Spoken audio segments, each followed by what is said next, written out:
It's Wednesday, May the 19th. Lake level's 917 and a half. It's come down 2 foot since my report last week.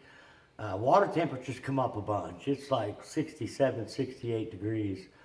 But the fishing, topwater bite's been phenomenal the last, 4 or 5 days. But up till that, like last weekend, I was still doing a lot of flipping, and I'll kind of get into that first, but we went up into Arkansas, up above Cricket Creek Marina, and pretty much stayed in the main creek, Long Creek itself. And caught a lot of fish flipping, and we actually, I think the day after that, we went up from Campbell Point to Shell Knob, caught a lot of fish flipping up there. And the flipping bite, I've been fishing topwater pretty much exclusively the last 4 days. But prior to that, when we was flipping, that topwater bite should be getting better, because as the waters drop down, a lot of them fish, like I mentioned last week, were way behind the bushes on some of the isolated trees. So with that water coming down, it should be a little bit less cover for the fish in behind the bushes, and it should be pulling them more out to the bushes. But it seemed like a lot of them fish, we caught a lot of keepers, but they were, spawned out, and some of them 16, 17 inches long, but they didn't weigh all that much. They were pretty scrawny. They hadn't started to feed up real well yet. But what we was catching them on was like a beaver style bait, Texas rigged, 5 fish lures, like an Okeechobee craw was working real good. A 3/8 or ½ ounce was working good. And when we was up there by Baxter, Campbell Point, the Shell Knob area, we caught a lot of fish out in front of the bushes, on tubes, still a split shot, and even a Ned rig. But it seems like since about, Saturday or Sunday, I've pretty much been one-dimensional. It's kind of like the perfect storm. The water finally got warm enough where there's a lot more of them fish that have got done spawning, that are starting to feed, and we've had clouds, overcast, and rain, and the topwater fishing's just been phenomenal the last 4 or 5 days. And there's no better way to catch them, or no more of a fun way to catch them than on top. And I'm fishing several different topwater lures, and I'm fishing mainly the clear water. Anything from about Big Cedar to about the mouth of the James seems to be working, covering a lot of water. And I'm looking for shad. A lot of the shad I'm seeing on my live scope, and mentioning shad, water's getting warm enough where the shad are starting a little bit of a shad spawn going on early. But even throughout the day, they're biting the topwater all day long. We have had perfect conditions for it. But I think if the sun ever does start to come out like it's going to this weekend, they'll still bite that topwater throughout the day. Now, I'm catching the topwater fish on different types of structure. Some of them are just outside the spawning areas, fairly shallow. Some of them are out over timber, over deeper cover, on secondary points. The main thing is I'm pretty much just keeping the trolling motor down, and we're fishing till we start visually seeing, some of these fish are busting shad. But, today we probably had 4 or 5 fish that we actually seen, running shad to the surface.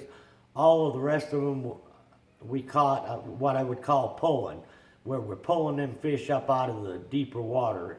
And they're not real deep, but a lot of them are over deep water.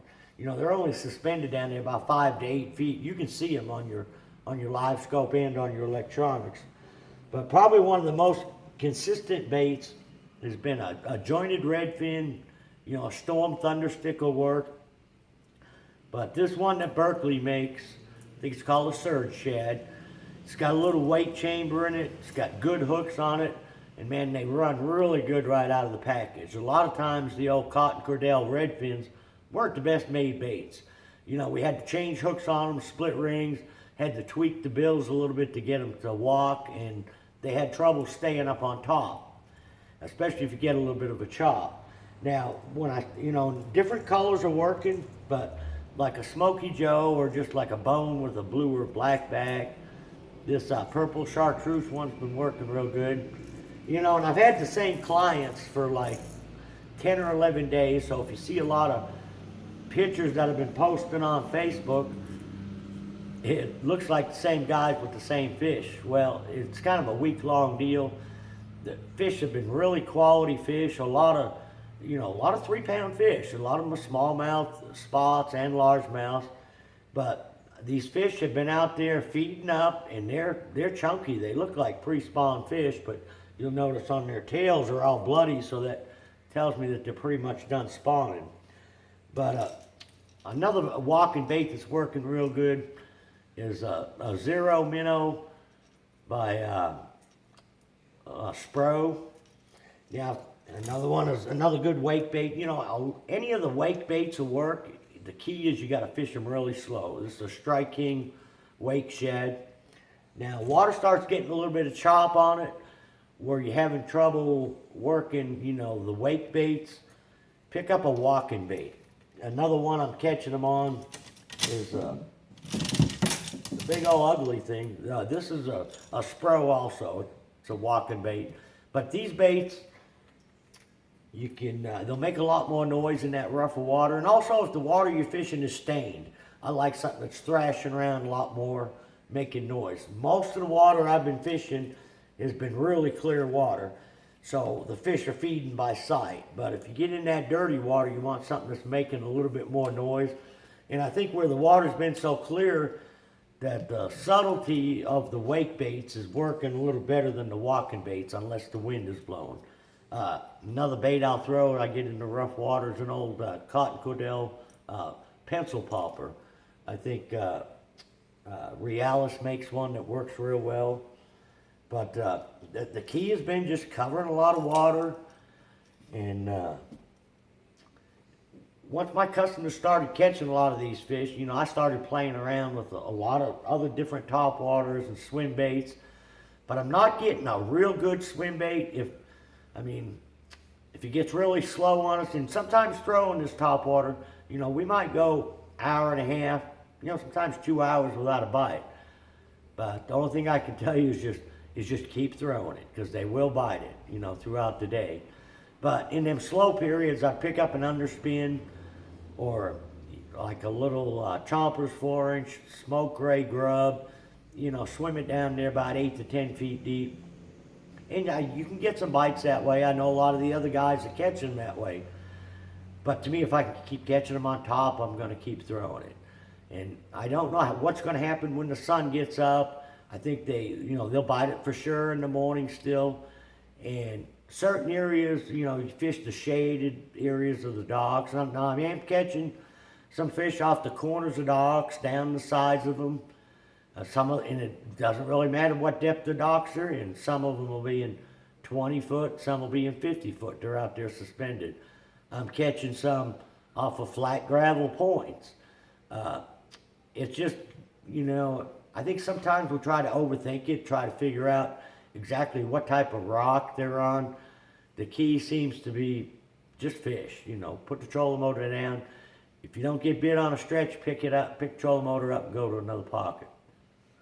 Another way I've been catching some fish as well is on like a football jig or a structure jig. And this one that Ledge Rock Lures makes it's kind of like a football jig, but it's got a little taper to the point. Really comes through the brush awesome.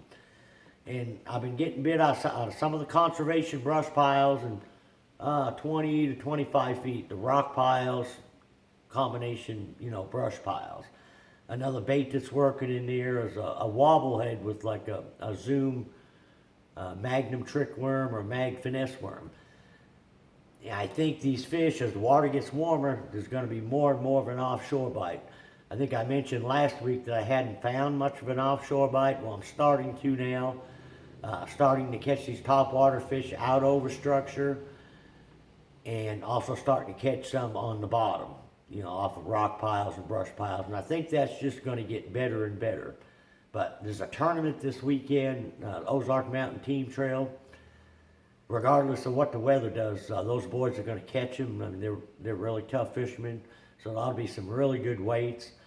But I really look for the next couple weeks, especially if we get days like we've had the last few days where it's cloudy and rainy, the topwater bite is just going to be awesome.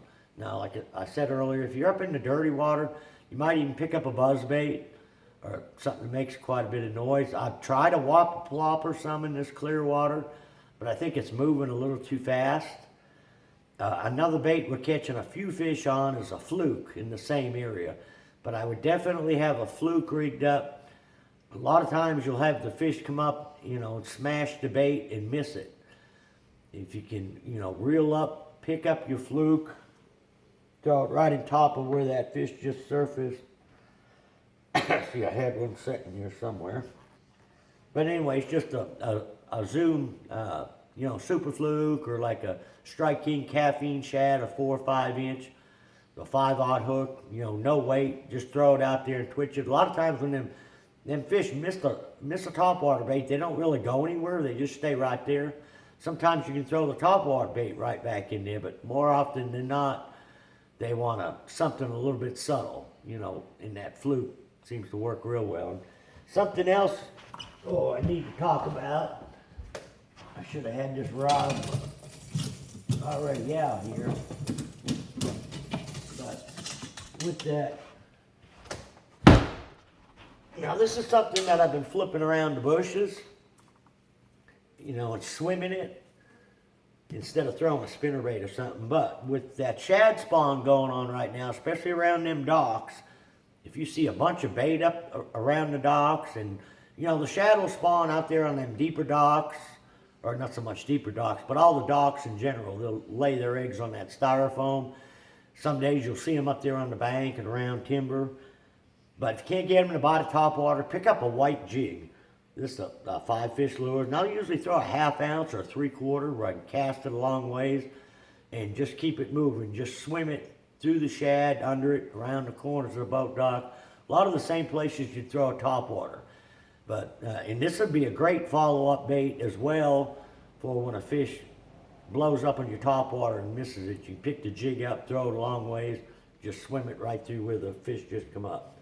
But the fish are biting a little bit of everything.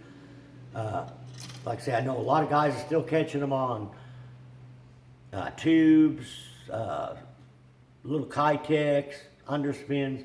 But as long as they're biting the topwater and the days stay like this, that's about all we're going to have in our hands. Because, when you can go out and catch 40, 50 fish in a day on topwater, and a lot of days have 15 or 20 of them keepers, it doesn't get any better than that, So, till next week, good luck, good fishing.